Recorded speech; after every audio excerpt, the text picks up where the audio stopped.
Colours of India மலேசிய சாதனை புத்தகத்தில் 4வது முறையாக இடம்பெற்றுள்ளது. இதுவரை இல்லாத அளவுக்கு மாபெரும் உள்ளரங்கு தீபாவளி சந்தை என்ற புதிய சாதனையை அது படைத்துள்ளது. சனிக்கிழமையன்று 217 விற்பனை கூடாரங்களுடன் அச்சாதனை படைக்கப்பட்டது. ஜோஹர் பாரு சுத்ரா மாஸ் பேரங்காடியில் ஆகஸ்ட் 23 தொடங்கி செப்டம்பர் 1 வரை நடைபெறும் தென்கிழக்காசிய தீபாவளி திருவிழா மற்றும் விற்பனை கண்காட்சியில் கலர்ஸ் ஆஃப் இந்தியா தீபாவளி சந்தை அச்சாதனையை எட்டியது. இப்புதிய மைல்கல்லை அடைந்ததில் விசுவாசமான ஃபாலோவர்ஸ்கள், விற்பனை நிறுவனங்கள், நிகழ்ச்சி ஆதரவாளர்கள் உள்ளிட்டோரின் பங்களிப்பு இன்றியமையாததாகும்.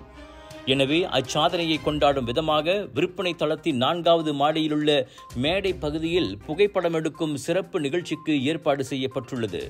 விற்பனை நேரம் முடிந்ததும், அதாவது இரவு 10:30 மணியிலிருந்து 11 மணி வரை அங்கு குழுப்படம் எடுத்துக் கொள்ளலாம். அதற்கு ஒவ்வொரு கூடாரமும் ஒரு பிரதிநிதியை அனுப்புமாறும் கலர்ஸ் ஆஃப் இந்தியா கேட்டுக்கொண்டது.